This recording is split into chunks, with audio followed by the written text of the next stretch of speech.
Thanks everyone for tuning in on this podcast, Local Life Ontario. I'm joined today by David Redekop, and David has been working in the technology sector for many years. I don't know how many years. We just talked about this actually before we started that we were wondering if we should get to know each other more before we started the video or during. And so we're going to do this during. So how long have you been working in technology in general? You have a couple of businesses as well that you do. Can you just briefly share a little bit about that? Well, depends on when you consider what you consider working in technology. But Okay. I do remember when our family first had the privilege of moving to Canada, and we moved to Kitchener and Okay. went to church there, and a German family there. A guy, Ron Weiss, that became a very good friend of mine. He had a Commodore 64 in the house, and that was the first time at the age of 16 that I had seen technology like a computer. And I think that was really when the whole spark began. And then from there, it went to let's see if I can work in a lab in high school during lunch hour. And that became a paid position. And then I Okay. studied computer science and actuarial science at University of Waterloo and just been in technology ever since. So since my late teens, early Okay. 20s, I've been in entrepreneurial endeavor of some kind in the area of technology. And I'm Okay. 53 now, so it's 50 been a okay. few So it's, decades. yeah, so it's been a little while. And so you have a couple of businesses now that you founded or you've co-founded or how many businesses now do you have or main ones that you focus on? So, uh, real businesses that I would consider today, I mean, everybody has had at some point a venture of some kind, right? Like a Yeah. solopreneur. If I Hmm. discount those, the first time I really got serious about starting a business, it was in the IT times. And so, Nerds on Site is a company that I co-founded with John Harbarenko back in Okay. 1995. And then a number of years later, when we realized that we really needed to solve a fundamental problem in the area of internet security, privacy, content filter, productivity, we started Atom Network. So really, those are the two companies that were serious endeavors. Okay. Yeah, because I've noticed so we don't know very much about each other, but we have crossed paths here and there. Yeah, And I have noticed over the past number of years, from what I've gathered, is you pivoting to the cybersecurity side right. quite a bit, and that is Atom Networks. And so that's good actually because a lot of the topics that I want to discuss today actually have to do with security and when thinking about the internet and a lot of stuff going on right now and some local things that are happening now that I'm wondering exactly what to think about in reality. Like, what should we be thinking about it? Um, how worried should we be about some of these things? And the main one that I was thinking of, and this is the one I asked you about, I think, the QR code scam that's prevalent now, right? So that's something that I want to talk about, but I want to jump into a number of different topics um, because you're the tech guy and I need to learn.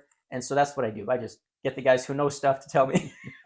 So we're going to talk about a lot of different topics today.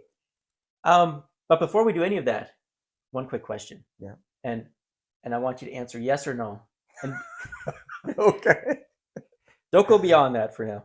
It's very simple and it's completely unrelated. This picture, do you know Yes. where this is? Just yes or no? No. You don't know where it is. Not Okay. for certain. Okay. You think you might know where it is. I would be guessing Port Burwell. Okay. We're going to do yes or no. Oh Okay. So no, so I you're don't. so you're guessing it. Okay. So by the end of this show, then I'll let you know where this is. Okay.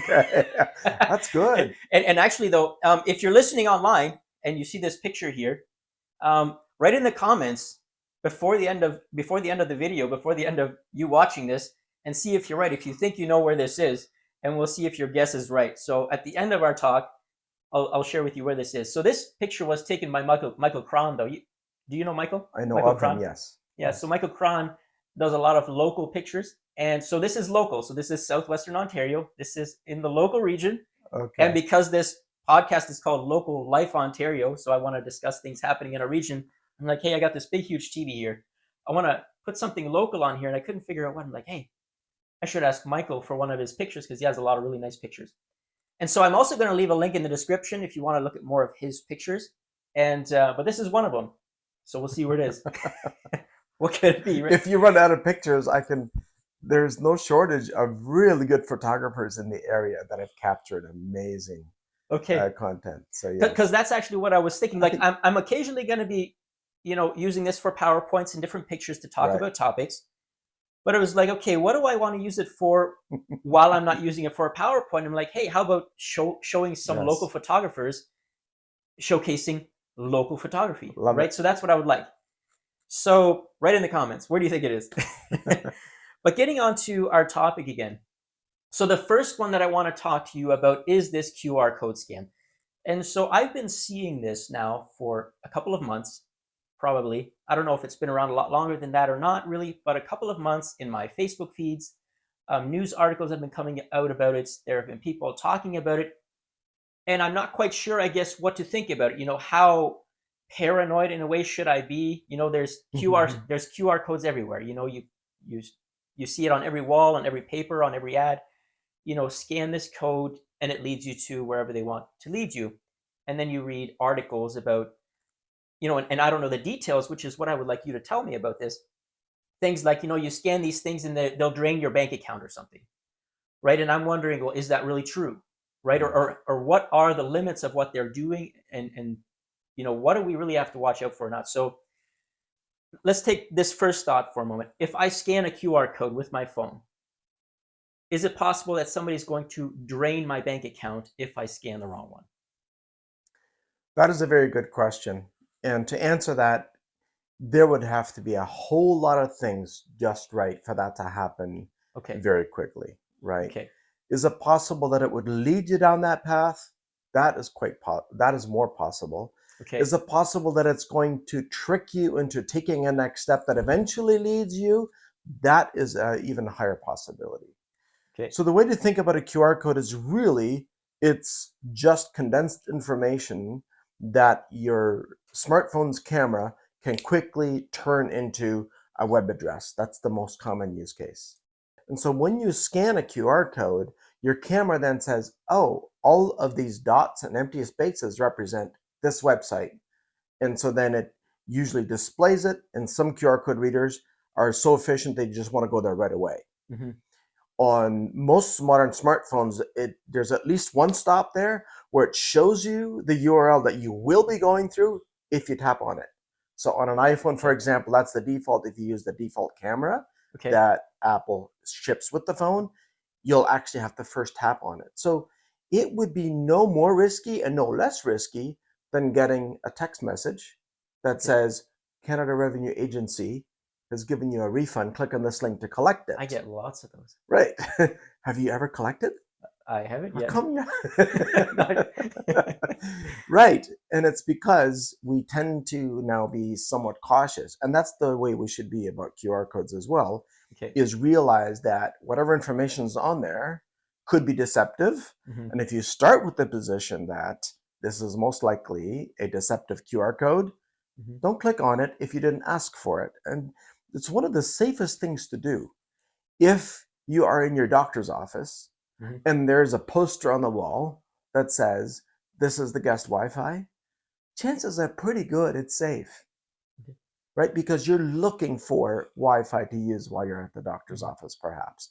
Or you're in a magazine or you're looking at a magazine Mm-hmm. and it says, for more information on this product, click on this QR code. Well, not only did someone pay money to put that there, but now if you're interested, you're looking for more information. So if Mm-hmm. you're actively looking for the content that's on a QR code, then the chances are that it's safe. Mm-hmm. If you're somehow being sent something without prompting for it, chances are really high that it's not safe, and just to ignore it. Yeah. So now, what about if we think about fake websites then, or pretending to be a website Right. that maybe you do want to go to, right? Or QR code. Um, Let me give you an example of something that happened to my wife and I just 2 weeks ago. And now I don't know what led to this, but it ended up leading to us having 4 deposits made from our bank account worth about $600 that was taken out of our account. And so we're still not sure what led to it, but So we went to Zaire's, and we have the PC Optimum cards, for example. They have Right. the website too, or the app and things that you get points. Right. Now we went to Zaire's, it was around 2 weeks ago, and and something funny, I guess, happened now to her phone, and with signing into PC, or she had to sign in a couple of times, and we didn't know what was going on.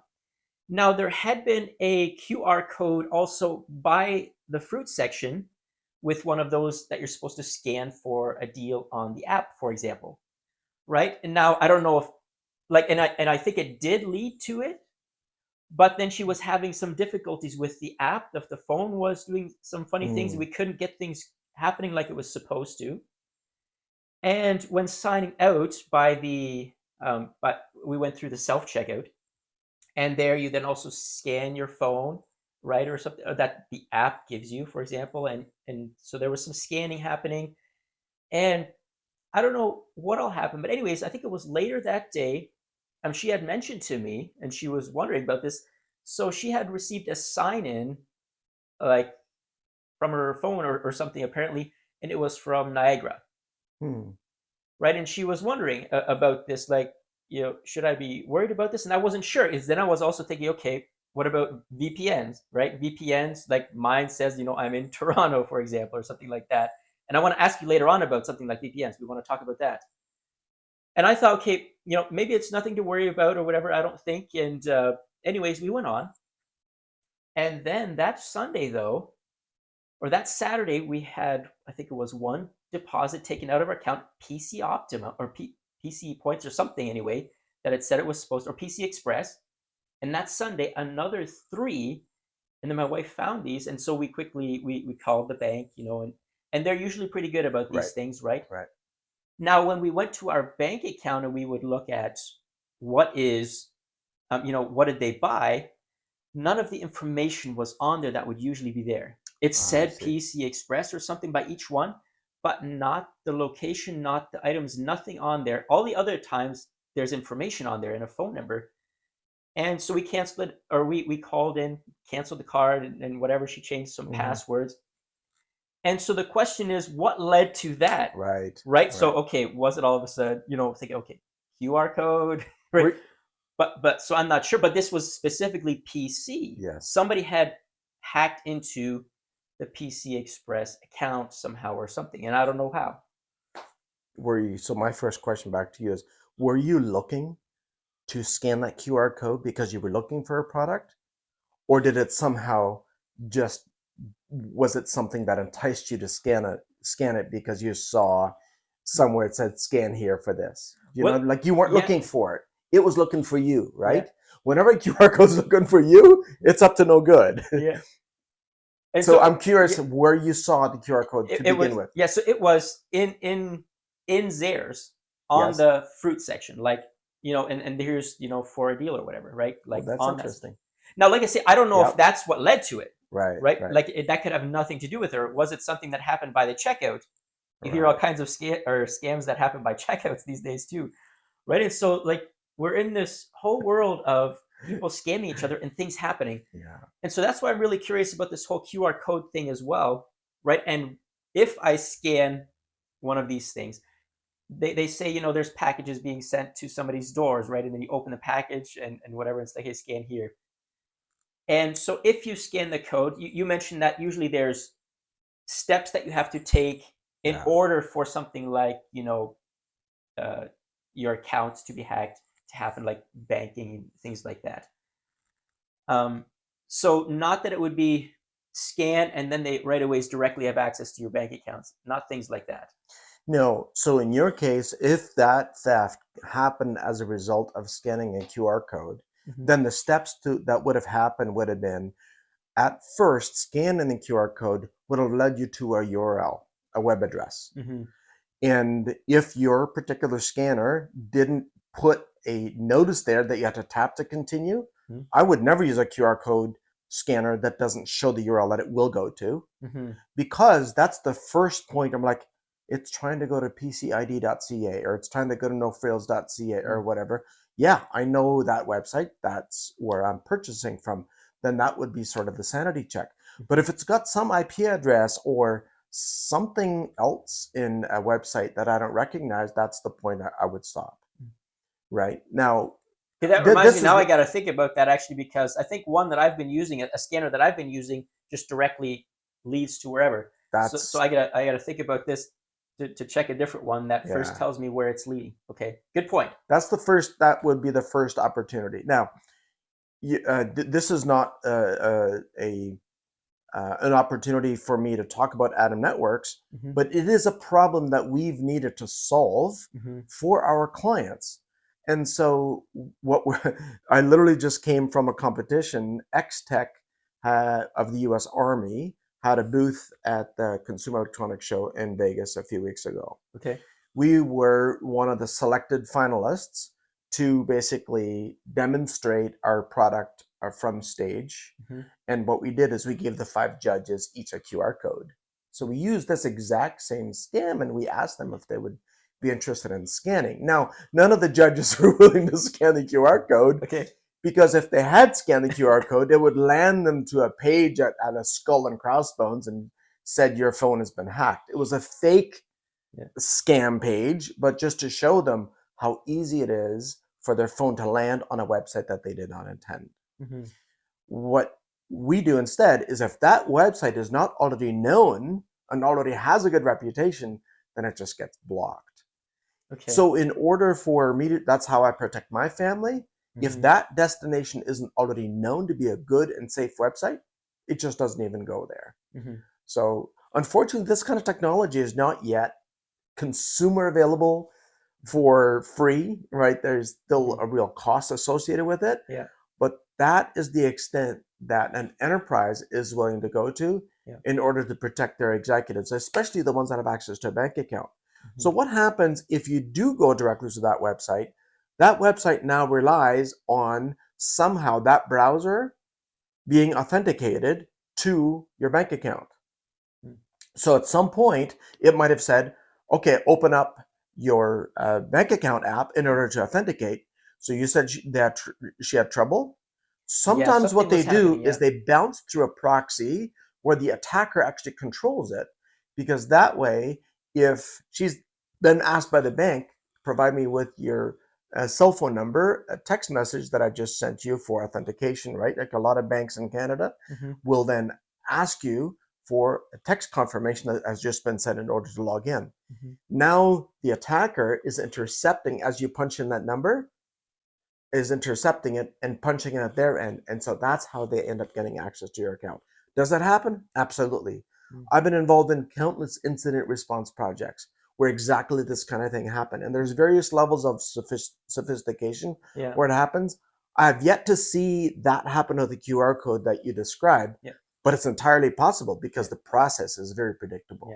And like I say, I don't know if it was the QR code there, right? It's just that day we did know something happened, and around that time, while we were at the checkout, something happened there, right? And then there was a login elsewhere right around that time. Right.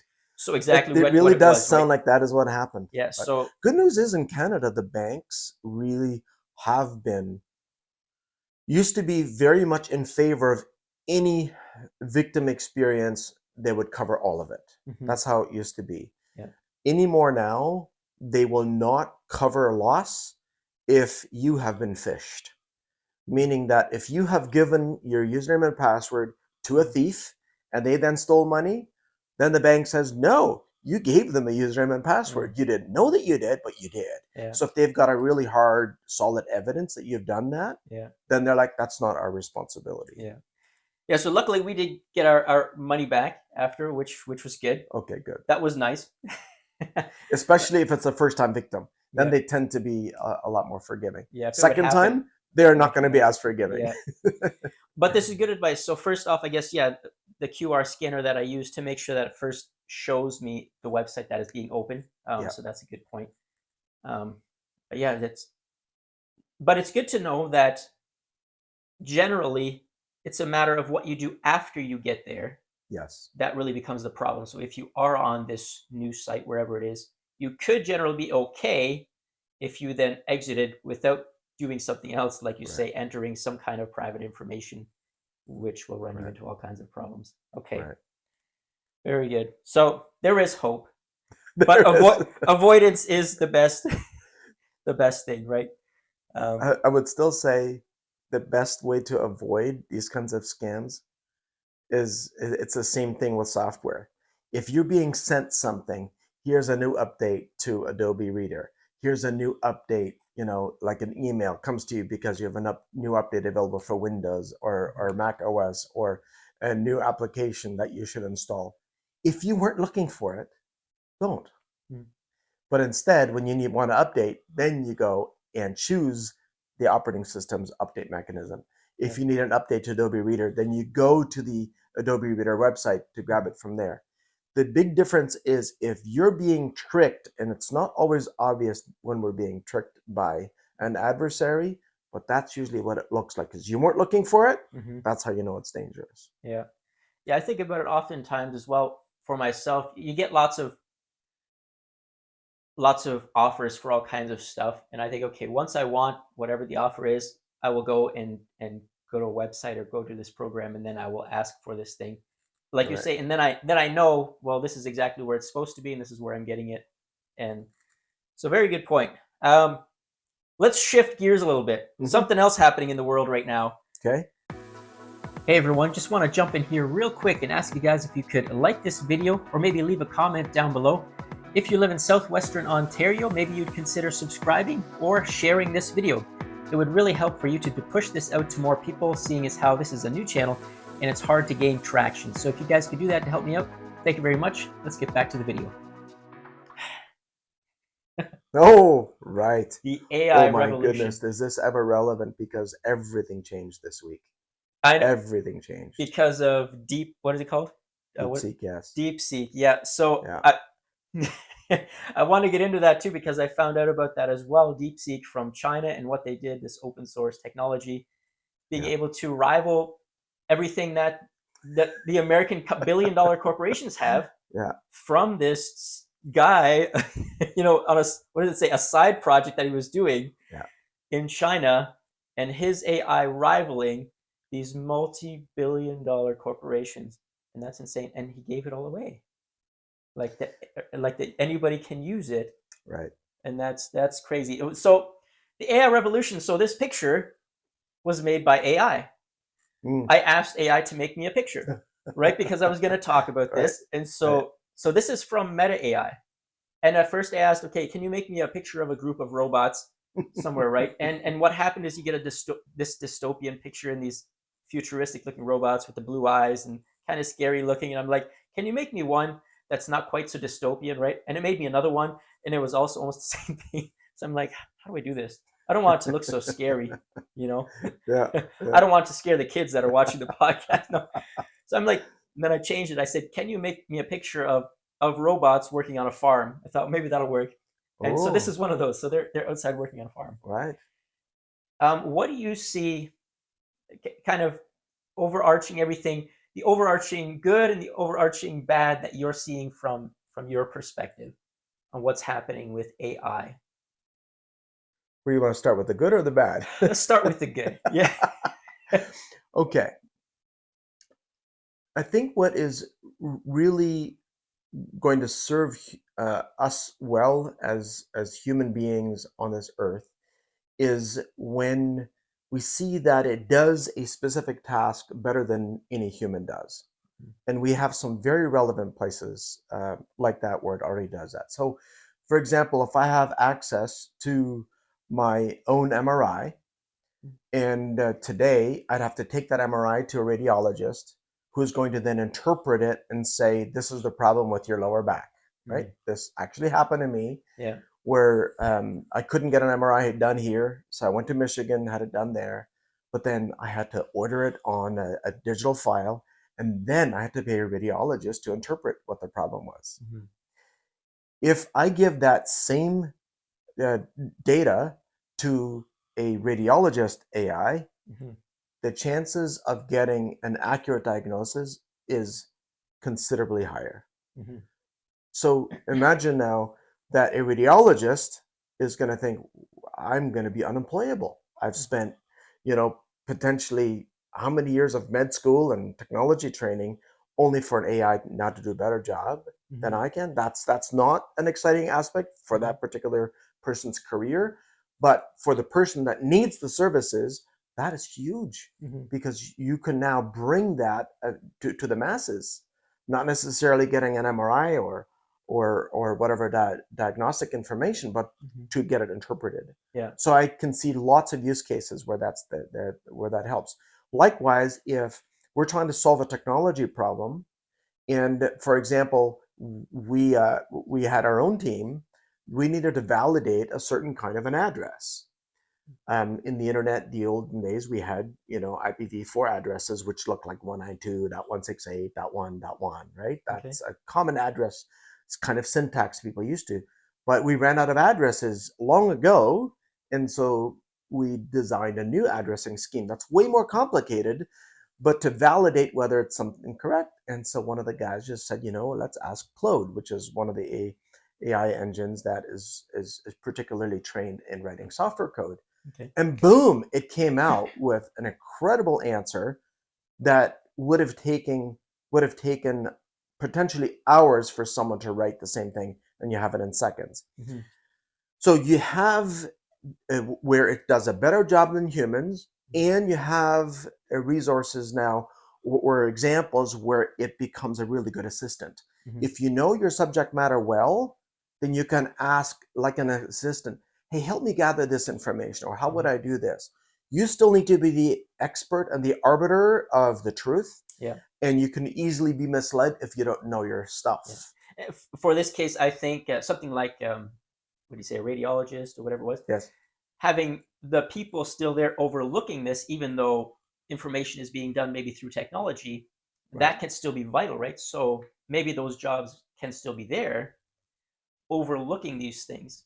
But hopefully, you would think, well, maybe then the idea would be, well, maybe we can help more people then with yeah, just one person because we're right, we're low on people who understand these things, right? Which is part of the healthcare problem.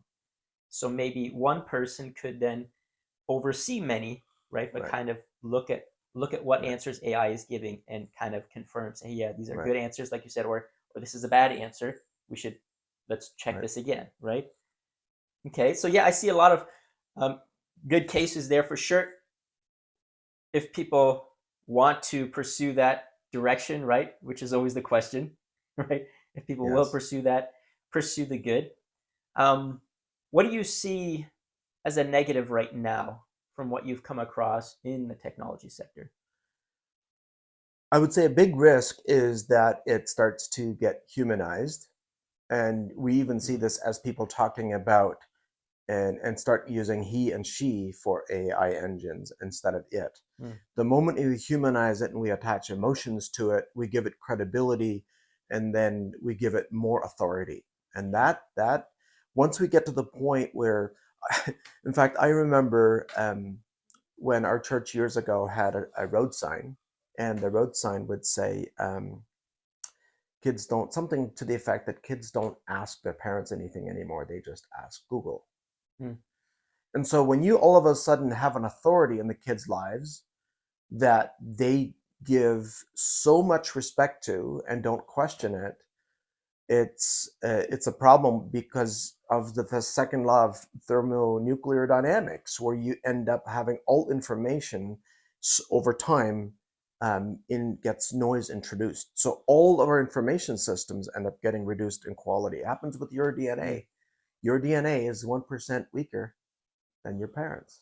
mm. Their DNA is 1% weaker than theirs. So even as good a system as DNA is in terms of passing on Mhm. to the next generation, you still lose 1% of quality of information. There's always a deterioration happening. Yeah. That's right. And in AI cannot be better than what it's been trained on. Yeah. It may appear so Hmm. only because, I mean, you could enhance the edges here Hmm. to be smoother than a painter, for example, but you're not going to get more information into it than it was trained on. Hmm. And so not being aware of that can lead someone down a trap where it knows more. Now, having said that, there's lots of areas, for example, you want to study any particular topic, go deep, likely it has more information then we're able to be subject matter experts on to even assess. So Mhm. the risk is very, very strong that it would feed information that we have no way of validating. It's Mhm. like that with lawyers that have gotten caught where they used a case study that AI mentioned that never even existed, Yeah. right? And so the danger is giving it too much authority. Yeah. So I guess in the beginning, kind of the AI systems would be feeding off of information that was actually put there by people, right? And using that. But eventually, information that AI is taking is just information that AI also has made, and it's Yep, feeding from that, which leads to this deterioration, is what yep, you're saying, right? yep. And so pretty much, so you end up with stories, yeah, where you're, um, it, it it was completely made up. Actually, Right. Roger, one of your guys, right, he helps you out. Yep. Roger Peters was sharing on Facebook with me also the story of, what was it? One of the airlines had to accept some, their AI assistant had given some kind of a deal or had said something to a passenger Yes. of something about something that they didn't actually do, Right. but their AI assistant for the airline said this to them, right? And that's what the assistant is supposed to do, give them accurate information about the airline and about these. And now now this AI robot had given some kind of deal or something happened anyways to this passenger, and the airline said, well, we don't have anything like that. But they but had to uphold it in but the they end. had to, because it was their system. And so I guess you can run into a lot of problems like that. But you mentioned relationships, and or this idea of humanizing it. I see this as a big problem happening a lot. Almost everywhere where you go online now, there's advertisements for something, and it's advertised like this: um, meet your AI girlfriend or something, Yes. your Right. AI whatever boyfriend. I also, what was it?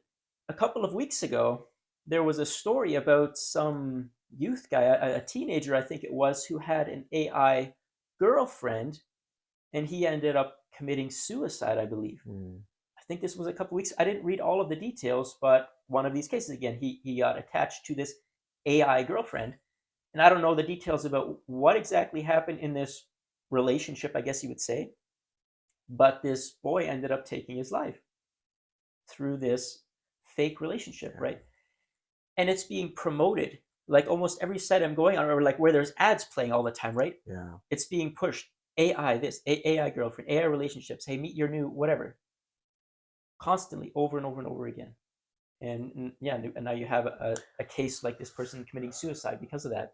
I haven't been aware of that, but that is clearly a humanizing aspect of it, right? Mhm.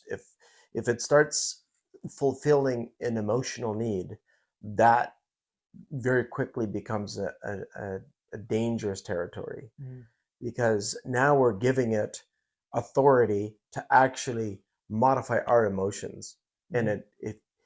it's a very good thing to be an assistant, but not as soon as it starts to affect our emotions. Mhm. To me, that's an absolute black and white line Yeah. where it should not be usable. Yeah. Yeah. But I can see how it can happen. Like I've, excuse me, I've used ChatGPT sometimes for various things and asked questions. And the way these AI models answer back feels very human Mhm. often, or they even apologize, or like I will ask them something, and then I realize that they got a piece of information wrong.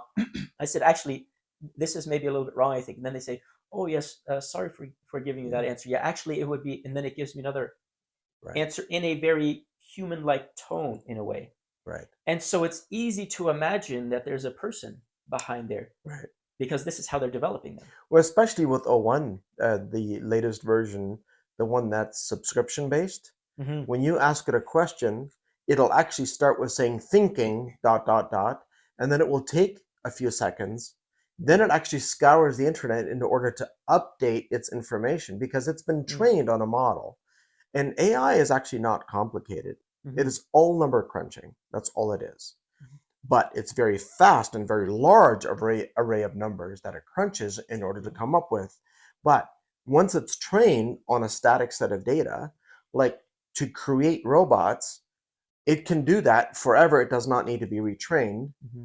unless we want, unless we have a ton of new style of robots that we Mhm. wanted to train on so it can also learn about that. Mhm. So the interesting thing about models is that they very quickly get stale, but now with O1 and also with the latest one from China, it is able to, in real time, interact with what's new in order to update it very quickly. Mhm. So the danger of it continuing to be very personalized Mhm. is only getting higher. Yeah, I mean, I've only ever used an old model, and I haven't even used it anything like that recently. But like one of the more original ones of like OpenAI, like GPT-3 or something, the first one that it came out, and then start asking questions and Yep. seeing what it could all do. Yep. Yeah, their And numbering system is very confusing because O1 actually comes after O3. yeah, yeah. So I mean, So yeah, go figure. the first thing that I knew that came out was Chat GPT-3 or whatever. That Yeah. was the big, moment for AI, coming into the world, I guess you would speak. So and that was already good. And this, like I said, this is the Meta AI. I use this on Meta, right? Like you just Yep. ask in your messenger, can you Right. make me a picture? And Right. this is what it does. And so, if this is what's available to me in general, what's available to who knows, like other Yes. people, right? Is the question. Like paid models, I don't know what's all available there, but I can only imagine. Now, we talked a little bit about this. I keep forgetting the name. Deep something. Uh, DeepSeek, yes. DeepSeek. Yeah, there we go. Is it DeepSeek? Uh, Now I have DeepSeek. to. Yes, yes, it is DeepSeek. Yeah, it's like deep. I actually So ended up getting the app just before they shut down because it's not available anymore. Yes, it's DeepSeek. That's funny. okay, yeah, DeepSeek. It's not available now. They shut it down for new subscribers unless you're from China. Okay, I did read about something about Yeah, that and because. they were under. They're claiming that they're under cyber attack, Mhm, and that's why they had to restrict what's accessible from. yeah. I mean, it's entirely possible. It's a super fascinating Mhm, event that yeah. occurred. But sorry, go ahead. So yeah, let's talk about that. So we have, you know, America has all these billion-dollar corporations, right? And you have Google, you have Facebook, you have Microsoft, you have, OpenAI, and some of these really big companies with all of their major AI programs and spending billions of dollars. And that's been the big thing over this past year, and all the money that's needed, and all the computing that is needed, and all the chips. And NVIDIA, for example, and NVIDIA has skyrocketed in price, right? The stock. And then, yeah, Yeah. I read a couple of days ago, all of a sudden, as opposed to these multi-billion dollar corporations and spending billions upon billions of dollars and using the most advanced, expensive chips that they can produce to achieve that. And then now this guy just out of the blue from China using cheaper versions of these GPUs and for a fraction of the cost and a side project was able to achieve what all these big corporations, you know, were doing with all of these billions of dollars and all of this equipment. So Mhm.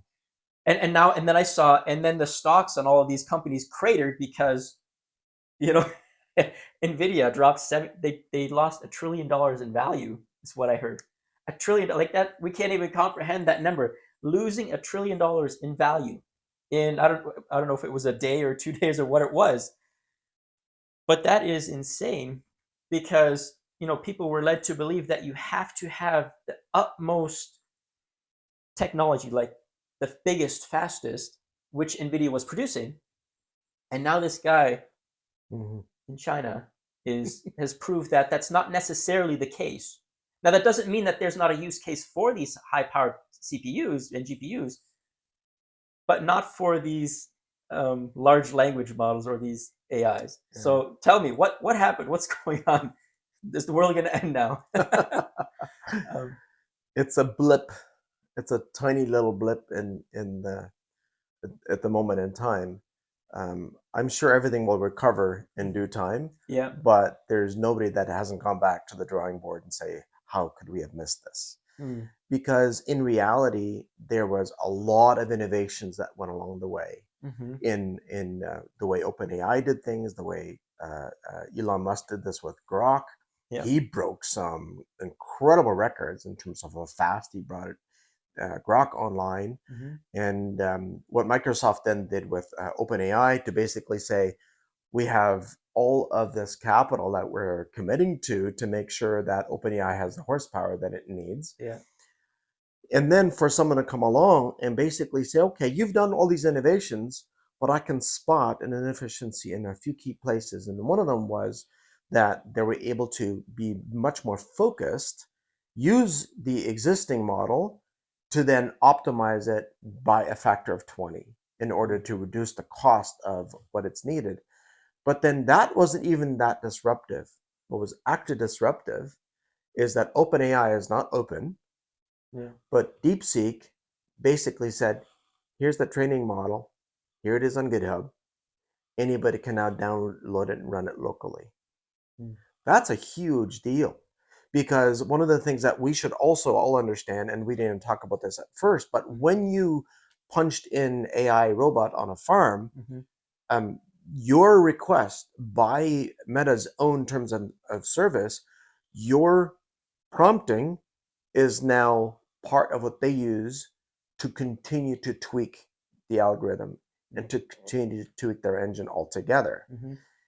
Everybody does that. OpenAI does that with ChatGPT. Grok does the same thing. So one of the interesting things that changes is a lot of people, like, other than fun things to experiment with, I would never ask it something that would require me to upload information or give it a lot of personal identifiable information about me, because I know that they're going to use that information, and then who knows how it's going to end up being used in the future. This is going in the corporation. If you're using the website or the app, that's what happens. What DeepSeek did said, here it is. Now you can run it locally. Now you still need a reasonably powerful computer. We can't run it on these computers we have here. But if you have a few grand lying around, you can basically run that entire model in your own network, that it doesn't phone home back to China. That changes everything. Because the moment that someone said, we're going to do the training because it's cheap enough, and then we're going to give it to the world, guess how many labs it runs on today? We actually have no idea. Because everybody's going to gravitate towards that one now. And considering the week before, OpenAI was talking about the $200 a month premium plan. You can bet that doesn't get talked about anymore, right? Because now what was as good, close to as good, if not better than the $200 plan, is now free, and it doesn't phone home.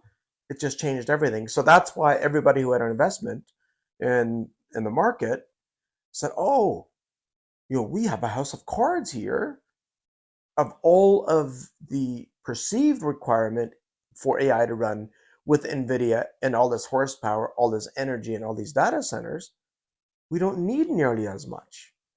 But it's just going to get used now for more. And it's now just become available to the hands of more everyday people, instead of just concentrated in a few large trillion-dollar corporations. And I guess that makes it a lot safer then as well, thinking about this aspect of, let's say, if I knew more about technology, okay, I don't know very much. That's why you're here again. But thinking if I knew more, and let's say as a family, or as a group of people, and I want to get together, and we're like, we need AI for some things, or we want to start a business, but we don't want to connect it to everybody else's stuff or all these corporations. We just want our own information, our own programs. And we want AI to help us do our thing without having to be connected to everything else.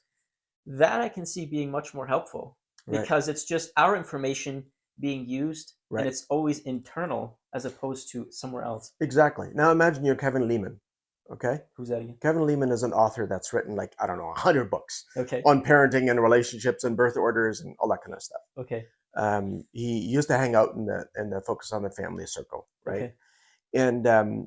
And if he were to feed DeepSeek internally hosted on his own network all of his transcripts of every book he's written, he could now, with a few prompts, write a brand new book that basically takes all of his principles that are consistent throughout all the themes and apply it to being a parent in the day of devices and AI for your kids. And boom, the book would be done, right? Like, that would be neat, and it would be relevant. Like, that would be a very good use case, because then he could go and just be his own editor Yeah. instead of writing the whole thing from scratch. There's a use case for that. So anybody who's created content in the past and would like to make use of this without that feeding back to China or OpenAI or anyone else, to me, that's a very legitimate use case. Yeah. Or even something like, let's say, all of the things that I've written over my years that I have on my laptop. Right. And I want to use AI to sift through all that. But I don't want Microsoft and everybody That's else right. to have all of that, right? I have all my Word documents. I have all of my PowerPoints, for the past 20 years, everything that I've worked on. Right. So if I could have a localized AI that just focuses on my stuff, I could ask him to find things. Could you like give me a list of things that I've worked on over the Yes. past 10 years? Can you Right. give me a summary of some things that I've done, or like that could be very handy for a lot of use Yeah. cases. And there are variations of that. So, for example, Google does that with Gemini.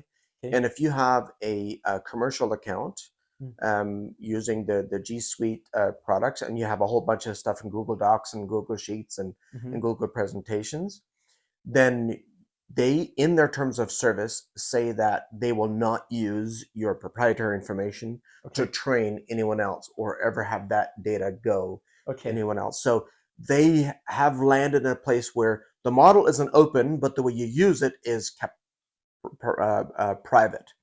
So I would say their model might be the happy medium, because now you don't need a $10,000 computer to run DeepSeek locally. You can just run it on a $50 a month, G Suite Yeah. subscription, for That's still example. keeping it locally.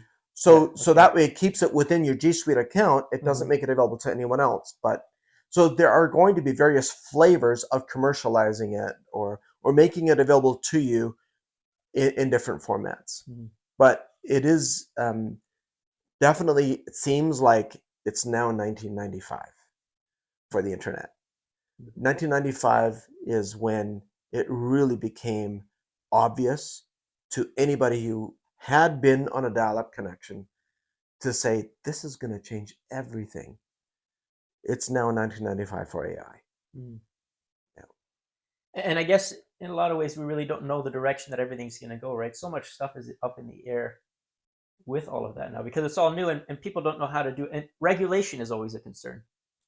How do we regulate it? Like thinking about all of these, the only reason that AI can make these pictures, and this is a big topic, is because it's scraping the internet from everybody else's pictures, Right. right? So what does this do with copyright issues, right? And this goes back to things like, I mean, the same kind of thing also happened, back in the music days. You start having music being shared on the internet, and you have Napster, was it, or whatever, right? And, Yes. and now we had online music that you could listen to whatever you wanted, whenever you wanted, and it was a big thing, and people got arrested, and there was lawsuits and all kinds of stuff. But everything has adapted since then, and the music industry has just changed, and other things have come out of it. And so I think maybe some of those things will happen as well. Right now, nobody knows what's going on. There's probably going to Right. be a lot of lawsuits happening because it is using everybody else's information. But a lot of new things will probably come out of it that we don't know right now, I guess. The law always trails long behind or far behind innovations. Mm. And it needs a lot of use cases of how human nature abuses privilege before it becomes clear what legal systems need to change. Mm-hmm. When to use the music industry as a reference, somebody came up with a brilliant idea and realized that there is a finite set of permutations of a sequence of musical notes that you can have a computer create every conceivable melody that could possibly exist. Mm-hmm. Whether it's even harmonious or not doesn't matter, Mm-hmm. because a computer can actually generate every possible sequence. Mm-hmm. You basically just bound it by length. It's already bound by how many notes there are in an octave. And so, therefore, it's a very simple few lines of code actually to do all of that. Mm-hmm. So, I don't remember what the guy's name is that did that. Then he copyrighted it all. Then he gave it to the public. So Okay. the net result is you can now come up with a tune, and there is nobody else that can come 10 years later and sue you because they had the song before you. It's already in the Because public somebody already domain, had them. right? Okay, So it's a interesting. very interesting way where where technology innovates and eventually the law is used in a way where it's no longer abusable, Mm-hmm. right? And to me, that's always something that I aim for when it comes to an internet connection. How do you make it so that our thirst for knowledge, our need for being online to communicate, to conduct transactions, is too expensive for the adversary to do anything with? Right now, it's too easy to hijack people. At the end of the day, if you have someone that lives in an African country where the GDP per capita is $100, like $10 a month or less than $10 a month, they have a lot of time that they can invest in social engineering to deceive someone to send them $100. They will go through an immense amount of work for $100 deceit. So as long as we have that the non-equilibrium, is that a word? Disequilibrium We'll say it is. around the world, Yeah. that will be a dynamic that will happen. Mhm. Eventually, we have to make crime so expensive that it doesn't pay anymore. They can't afford it. Can't afford to do That crime, the yeah. bad guys can't afford to conduct the crime Yeah. because it has to be too expensive for them. Yeah. That's the only answer long term. If provided that you don't operate off of an internal moral compass. Yeah. And at the end of the day, we've all been to places where people have needs and wants much greater than ours. Mm-hmm. The when someone needs to work to feed their family, at the end of the day, they're willing to do just about anything. Yeah. Right. Yeah. Out of desperation, right? You're doing things. Yeah, absolutely. Going back to this localized AI thing, like with DeepSeek. So I did see a short video in because now it can be localized, and I saw a video of there was a robot in China then now also, and so it had a localized AI chip implanted into it, and so it wasn't connected to anything outside. And so now this robot was walking around the streets in somewhere in China, I don't know, with this AI chip, like just in and of itself. So I don't know who programmed it and what it's supposed to do, but so then it's not connected to anything else anymore. So while there are good things that we could see with localizing, um, something like AI and not being connected to the big corporations all the time, that they get everything all the time. What could the possible dangers be, though, of being able, like everybody being able to have this same technology, right? Without being responsible, for example, to a big corporation. Now, because there can be a flip side to that as well. Yeah. And I guess that goes with every technology and everything we always make, right? You make something for good, and then somebody else gets a Right. hold of it and turns it into something evil, right? Exactly. I mean, look at the internet as a whole. Yeah. The way it was designed was with just white light thinking. I mean, what could we possibly do, to make the world of computers interconnect and remain connected all the time? And those were some incredible minds, some incredible engineers that had incredible forethought. And yet, it only was a matter of time before bad guys said, oh, wait a minute. So you're telling me that the internet can route around any problem? That's fantastic. Now I can plant a virus because it'll get around anything, Yeah. right? Yeah. And so it didn't take very long for that to happen. So how it will be used in a threatening way, I don't know that we have any idea. Yeah. Yeah, we can't really know, right? Things usually go a different direction than what we think they're going to anyway. You just think about the direction of technology in general. Yeah. And everybody thought technology would go one direction, and it went a completely different direction. Everybody thought we'd have flying cars by the year 2000 or by the year 2025, and now we have social media, right? Which nobody predicted. Like it's a completely different, Yeah. like kind of technology that we use, like this whole, YouTube, Facebook, TikTok, all that kind of stuff. I don't remember hearing about any of those kinds of things. None of those kinds of predictions. It was, flying cars and who knows what, right? This other interesting stuff, but the direction just went completely different. Yeah. So Right. what direction this will go, yeah, we really don't know a lot about that. Unless we find a way to train AI on actual physics, um, which up until now, it seems like we've really only trained it on the kind of information that's massively available, right? Mm, And the reason that photos were available is because of social media and yeah, people finding enough dopamine from submitting their photo and having someone acknowledge it, right? So yeah, that dopamine hit is what kind of drove the submission, take more and submit, to the point where it's gotten very unhealthy. Like social media has been a net negative on society, has not been a net positive yeah. at all. I've never seen any metric that shows it's a net positive. And and I think with AI though, I do think that there will be isolated positives for sure, like the ones that we're already recognizing now. Hmm. Like for example, we use AI as a way to identify something as good. Okay. So whereas in the past AI has been used to identify something as bad, it turns out that the vast majority of stuff is bad. So we've decided to concentrate our compute on what is good and necessary. Mm, And so that is one way that we can actually turn the tables against adversaries to say, help me identify what is necessary and good. So when I open up my browser and I'm trying to log into my bank, only the stuff that's good and verified to be good mm, is the stuff that will even load. If I'm trying to shop online, don't show me all these third-party ads and trackers. mhm, If I've done a search, for tires, I don't want to see tire ads for the next month, right? And so there are ways that companies and individuals can seek that out, but it doesn't happen without effort. mm, You actually have to get out of your way, go out of your way in order to use the modern technology specifically for good, mm, because it's never the default.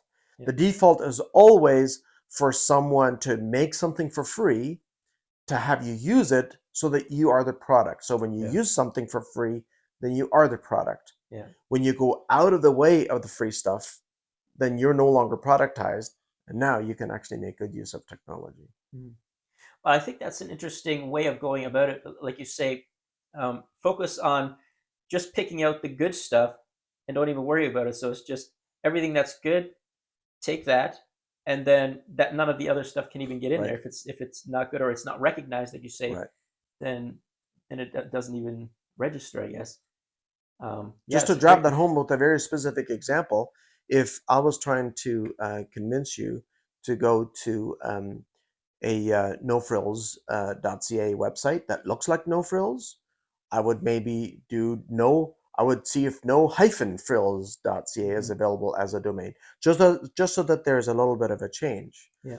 And that's how we're all easily deceived, because the adversary will just try something new that has not yet been marked as bad, right? Hmm. That's like you having a front door unlocked all the time, Hmm. and any bad guy can come in. And if he doesn't have a bad sticker on him that you've put on the bad guys, that he gets to come in. If he does something bad, you put a sticker on him. Now he can't come back. Well, the next time he just comes in with a different mask. Now he doesn't have the sticker. And yet that's how we use the internet. That's how we use AI. That's how we use technology. And so if we just flip our mind to say, we're only going to use it for something that's verified to be good and wholesome, it can be an empowerment tool, an And absolute nothing else. empowerment tool. So, for example, like any, let's say, news sites that are verified, like these are verified, and then so these ones will go, and any social media sites even too say, well, these are verified, this will go. Okay, banking sites that are actually verified, Yeah, these ones actually come in, and any right. any of those kinds of things, any personal sites that you have, these are all verified, and so if nothing else would be able to come into that sphere Exactly. because it's just focused on the things that are actually verified. Right. Yeah, well, that's Right. a very good idea. It's the It, only mechanism that has worked. And we've been working on that model for mhm, 12 years now. mhm, And it's finally at a point where it's commercially affordable, mhm. but it's still not yet affordable for a home. Yeah.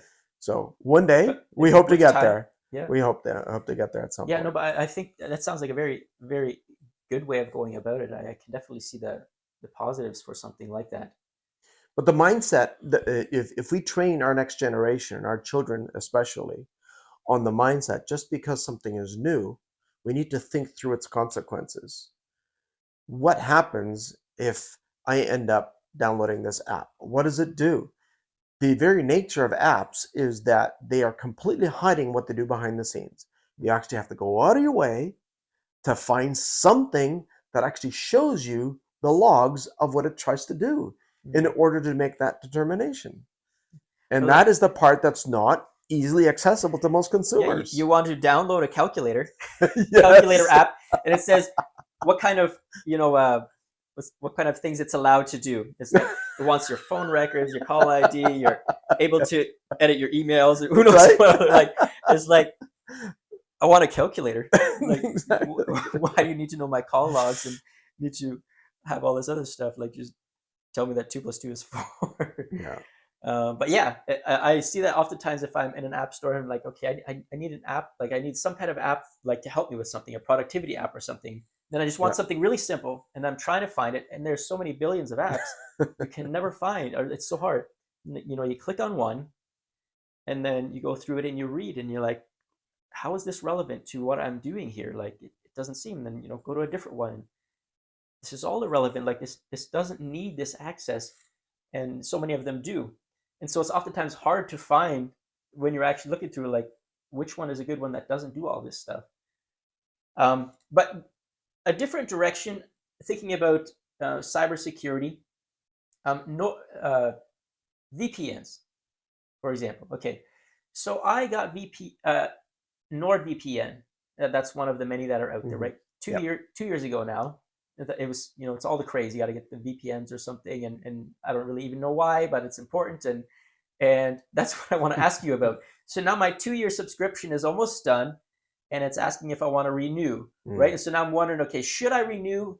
Is it actually helping me? Something like this, is this important, or or do I just need, for example, like just a regular antivirus? Like I don't have a regular antivirus; it's just whatever's on the computer. Now also I have NordVPN. VPNs. Uh, are they good? Are they bad? Are they overrated? Are they underrated? Or like, is there a point? Is there not a point? Explain it to me in You layman's terms, like for the not mere mortals like us. now that you mention now that you mention it, I'm realizing that what we really need, and it may already exist, I have never searched, is for an explainer that uh, it just gets to the truth of it. And you're going to have a hard time finding that explainer because almost everybody who does really good technology podcasts has ExpressVPN or NordVPN as their sponsor. Yeah. So it's like your doctor's office that gets paid on a certain kind of drug, and then at some point you want to tell your patients about this particular drug not being good or whatever, right? You'd have a conflict of interest. Yeah. And that's probably why it hasn't been done. We do not have a horse in this race. So I can tell you Okay. about a VPN from a truth perspective Okay. that is completely uncolored. Okay. So a VPN is all about um, providing a tunnel within that stream of information. So the way to think about it is that you maybe we should talk about what it does versus what it doesn't do.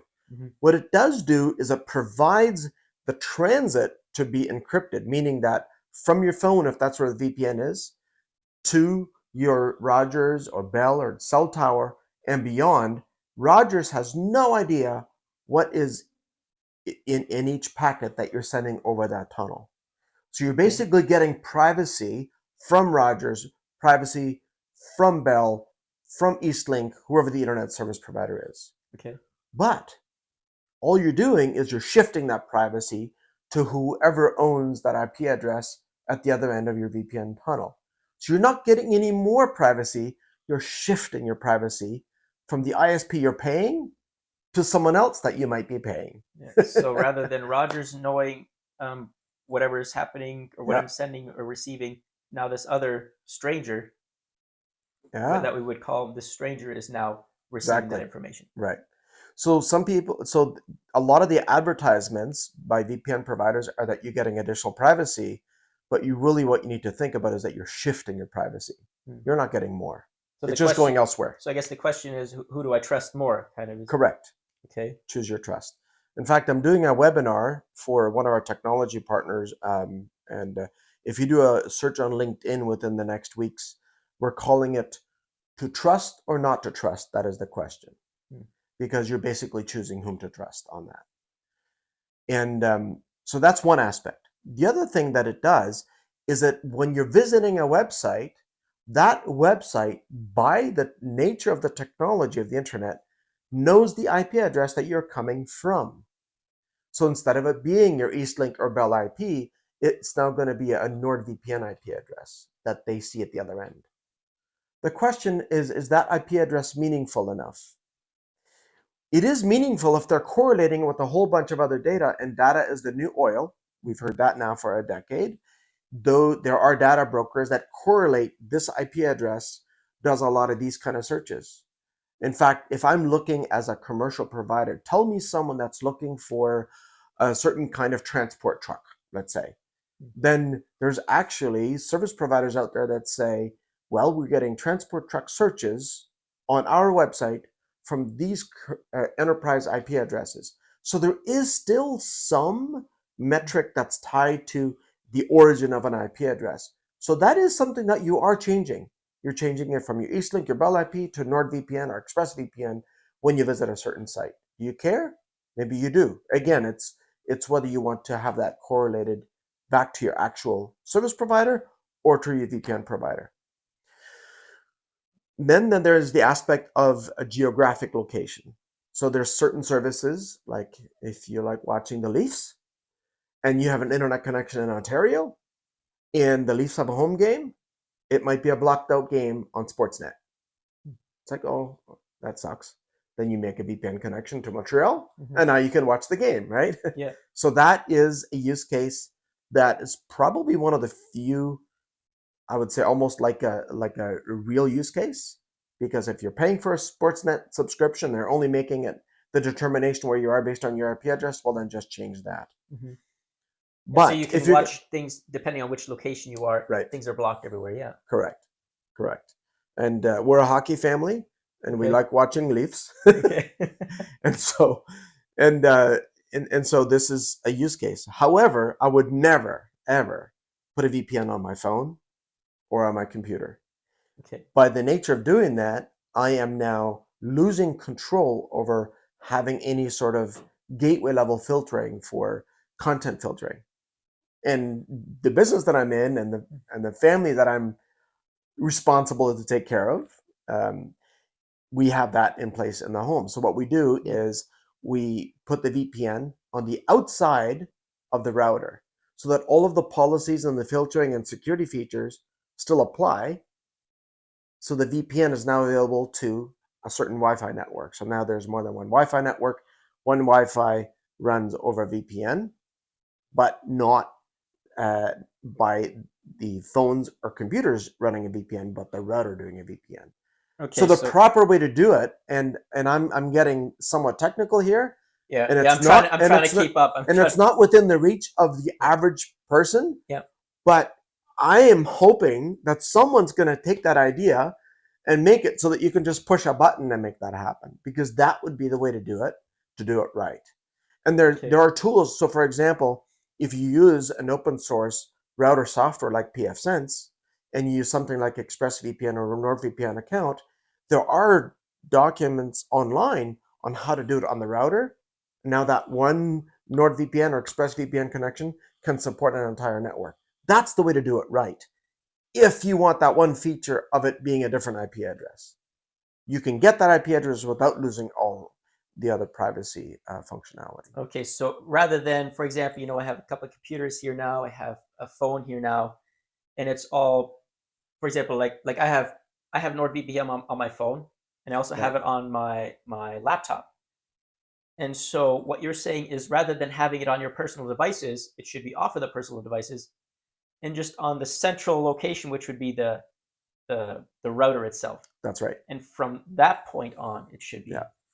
be. Okay. Now you get all the value of a VPN and all the value if you're whatever internal filtering that you're doing. You may have parental controls on the router because the moment you run a VPN on the phone, all those controls are handed over to the other end of the VPN endpoint, and you don't want to do that.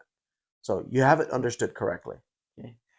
I don't understand everything, but I get where the VPN is supposed to happen now.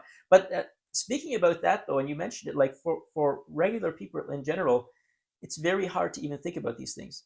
Um, I've thought about it a lot over this past week or two. You know, for example, like I'm working in construction now, and I'm doing other jobs, and I'm working on a side business as well, and now I'm doing podcasting. And so I'm spending a lot of time on things that aren't technology. Right. And so I'm learning and I'm working things that don't have to do with technology. And the way the world almost is now, and this is the struggle that, I think majority of people are in right now, is you almost have to have a second job in technology to be able to keep up with what's going on and to know what's happening.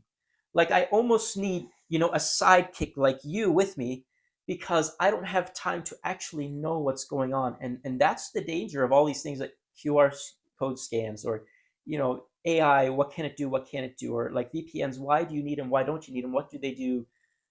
All of this stuff to try to keep up with it while doing all of your other daily things, right? For most people who aren't in the technology sector, it's very hard. Mm, And we can't get away from it right. because we have to. I have to have my phone now. I have to use my computer now. I can't get away from it.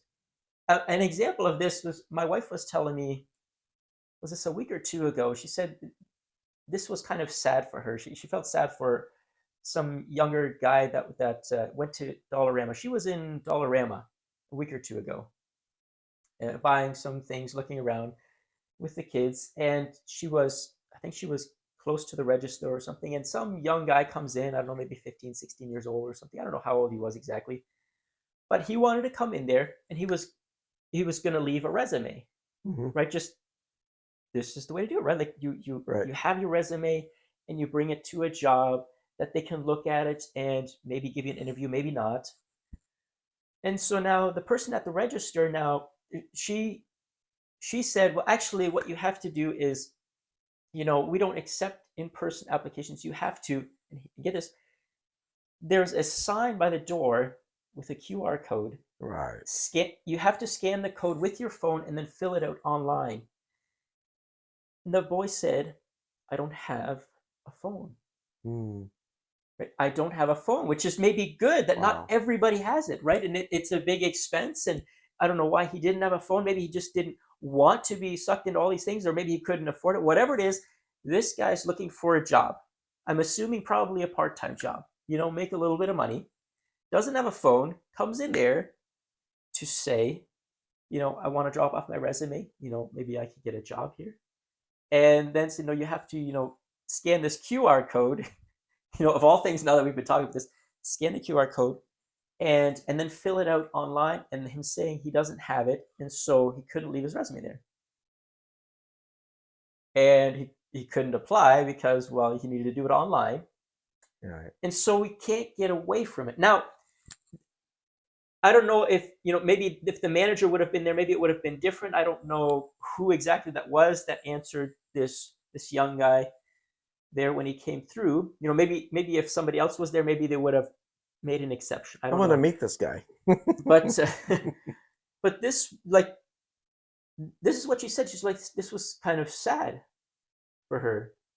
This guy looking for it and Right. now being forced into this, like, basically saying, no, go get a phone first, and then maybe we'll give you this option. And I think so too. Like, you know, we might want to back away from a lot of these things sometimes, but we're forced to be in so many of those things that it just keeps advancing, advancing, and we're getting behind. Whether or not we want to or not is irrelevant because everything is advancing, and we have to.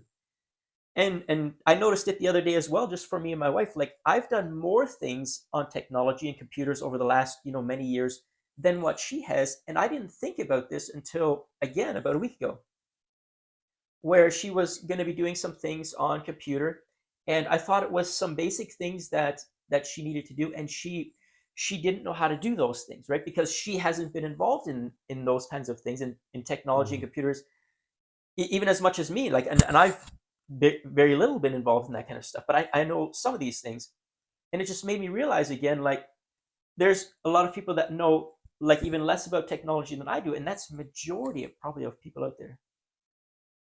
Like, what are we supposed to do about that? Like that's tough. Like I said, this is the idea again of you almost need a second job where you have to make yourself, yeah, understand technology. And where do you find that time often, right, to be able to do that? Yeah, I mean, there's a different and in any number of ways that we can slice and dice that particular Mm, story. And I think one thing that's worth mentioning is that our kids today are getting phones too young of an age. mm, And I've made plenty of mistakes in my life about how I've been a father mm, to our boys. But with our fourth one, I said, you know what? If because he's in grade 9 now, he's about to turn 15 in a month or two.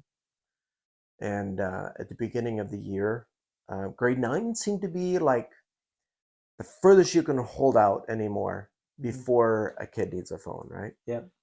And I wanted to stretch it up for one more year. And I knew that between a phone and a plan, especially if they're going to need data, you're going to be spending close to $1,000 in a year. And so I said, you know what? If you hold off for another year, I'll put $1,000 into a Bitcoin investment for you instead. Mm, And he went for it. So he's the only grade 9 in the whole school that does not have a phone. He gets an old phone that has Wi-Fi only, that's protected. It just has an iMessage texting capability, mhm, so that he can communicate when he's on Wi-Fi at school mhm. with us in terms of in case he needs to be picked up or whatever. But that's it. He doesn't have a usable phone that doesn't have all these distractions that normally comes with a phone. Yeah. And I would strongly recommend to hold off as long as possible. I know for Venture Bureau, for example, his kids will never have a phone, I don't think. If they're in the house, even as adults, they're not going to have a phone. I wouldn't go to that extent necessarily, but I also wouldn't want to do it too early. What's amazing is this: the fact that he doesn't have a phone, but he's at various events, has made him incredibly resourceful. Mm, He finds someone's device that he can borrow to make a quick phone call, goes to the office, asks if he can make a phone call, right? And never runs out of ways to still be able to communicate. And he's not begging because it was part of his authorization. So mhm. I don't know this young man who's looking for a job, Yeah. if that was a choice of his or he couldn't afford it. Yeah. But I'm hoping that he's just one like, no, I don't want to live in this world. I think the folks who put a brake on technology without putting a brake on the awareness of what it can do, that is the right mix. Don't use it if it's not necessary, Mm, but be aware of its danger. No one allows a kid to use a gun without proper training, mhm. and yet we give them tools that are way more dangerous than a gun without proper training. Yeah. So training has to be part of it.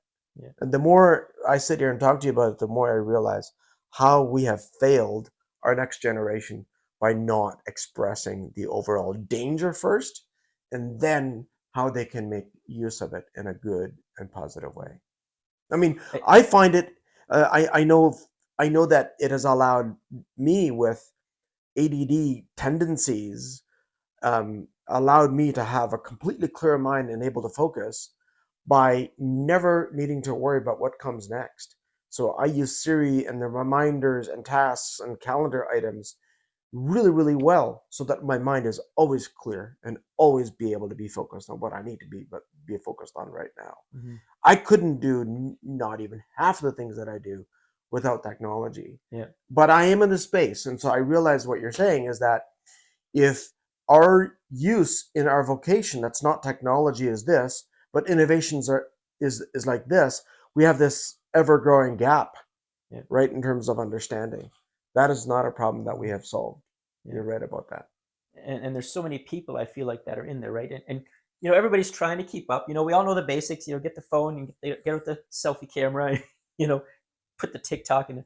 I don't have TikTok. I've never used it. Right? All those kinds of things. But but the real important things in technology, right? We we we don't really know the safety Yeah. aspects, like you say. Right. We don't know. We don't know the safety aspects, like all these QR code things or anything else that there is, VPNs. I have no idea. Like you, and the thing is, you want to just trust somebody to let you know because, like me, for example, you know, I don't know as much of those things, and so then I want to be able to trust somebody to give me advice on something that I need to do technologically to be safe, right? And that was my Yeah. question too about something like Right. this VPN. Okay, I've been doing this for 2 years. You know, am I?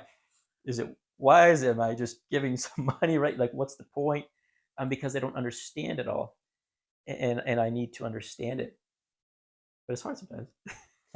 Yeah, especially with technologies like a VPN, because there's so many different ways to slice and dice it, right? And Yeah. I just realized what I described earlier as the proper way to use it. But then as soon as you're off of that network, that VPN isn't part of your channel of communications anymore, right? If you drop the Wi-Fi, if you only have it on your router and then you're not on your router's Wi-Fi, then you don't have that VPN, right? Mhm. But yeah, no, I would still stick to that. Putting a VPN on an endpoint does not give you a benefit. Okay.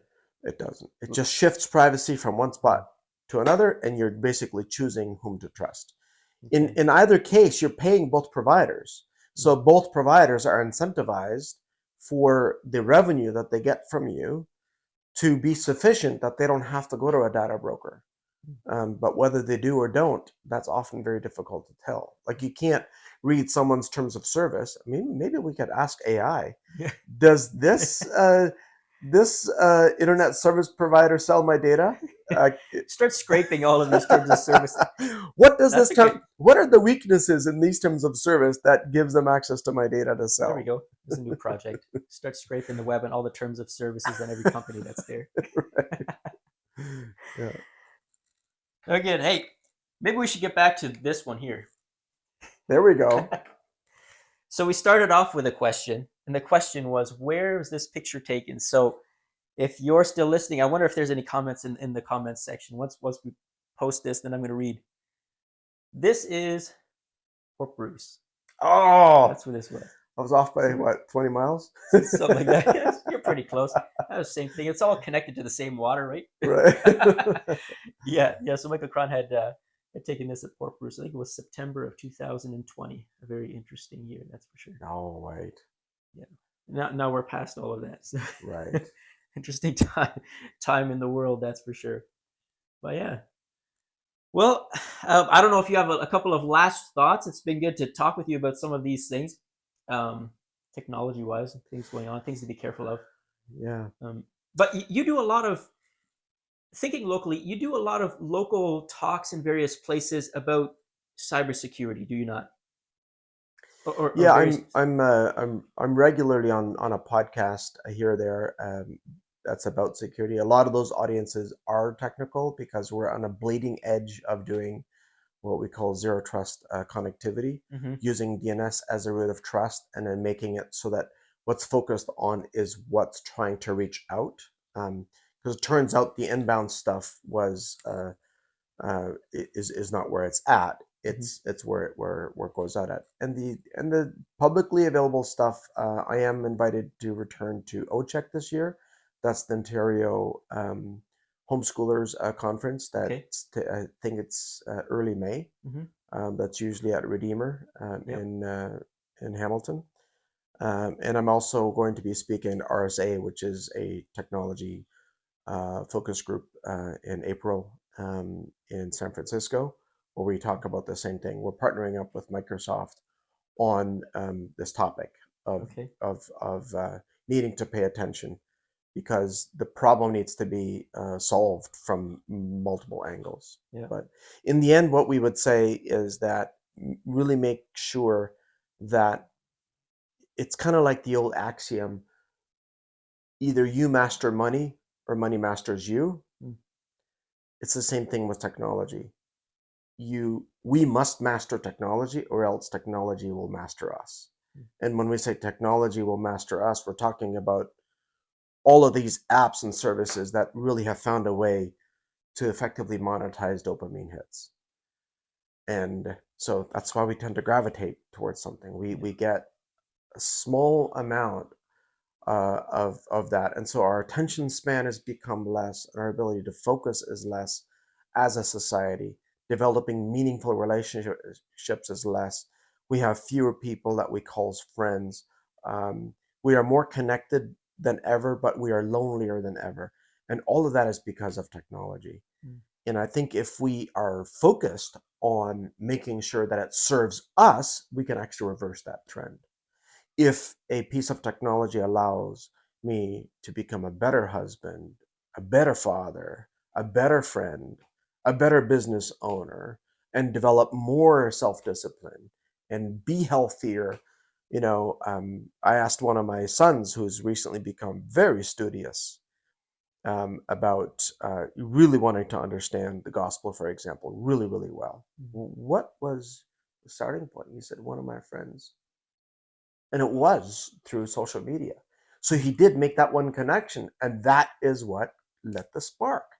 So it can happen when the technology enables a real life relationship. Mm-hmm. It's when it takes the place of that it's a substitute that is always inferior. So that's just, something that we struggle with every single day, Yeah. is making sure that the balance is done properly. Yeah. I think the whole world is still trying to figure out how to navigate a social media world, right?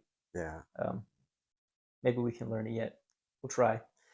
I am very excited about some of the things that are coming out of a place that nobody might have on their radar, but Uganda. Okay. Uganda has some very interesting leadership that really wants to change from the educational side out, because it's I forget who to attribute this quote to, um, but Bruce Friesen just told me this today, and he even gave me the source of it. The education of today becomes the government of tomorrow. Mm. And so, what they're doing in Uganda around education, with 10,000 micro schools, with very specific curriculum, and the way they're going about it really sounds quite compelling. And they believe that they are a model of future African countries and future other nations Mm. coming out of a very poor place. Yeah. But throughout history, there's some pretty incredible things that have come out of, Small places. like, Bethlehem. Yeah. Small place of Bethlehem. Some pretty big things happening there. Right? Yeah, Yeah. absolutely. And I guess they're thinking of the future, right? So you won't see the results now, and that's, I guess, our struggle with everything we do in life is we want the results now, which is again what social media kind of feeds off of, right? This now, now, now mentality. But if we can Right. think about something in the future, and so if the country can think, you know what, in 20 years from now, for example, we want to be in such a place. What do we teach children now in order to get there as a Right. country? Right. Yeah, it's amazing. I mean, we our forefathers were thinking in terms of 400 years. They were thinking way down, and at some point it became 100 years, and at some point became just a few generations. But I mean, even in Proverbs, like, it talks about a wise man leaves an inheritance for his children's children. There's nothing about his own kids. There's this natural progression of at least two generations Mm-hmm. out. I think we Think a can, little bit further out there. yeah, Yeah. yeah. So if you think about, what will we be known as to our children's children, what impact we had, did we add to this, Mm-hmm. or did were we responsible for the front page of the newspaper? We Can I even use that expression anymore? There is no newspaper anymore. Well, there are some, but maybe more of these things, Yes, right? that's right. Yeah. Yeah. Okay. Well, I think we're gonna cut it off there. But thank you very much for joining me for this very first podcast. You know, you're number one. Oh, wow. Yeah, you like being number one? That's fantastic. You're number one today. So yeah, thank you very much for joining me for this and helping explain some of these topics for us. And thank you all for joining us for this very first episode of Local Life Ontario. And we'll see you in the next episode.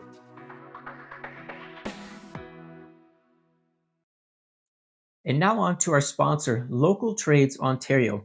If you have a business in residential trades, be it framing, roofing, plumbing, interior decorating, lawn care, or various others, and you live between the area of St. Thomas and Delhi in southwestern Ontario, then visit localtradesontario.ca or click the link below to register for the June launch of a local trades directory. $400 will put your advertisement in 8,000 copies of a physical directory plus 9 months of online advertising from June through February. Sign up now to reserve your spot, spaces are limited, or click the link in the description, localtradesontario.ca, for more information.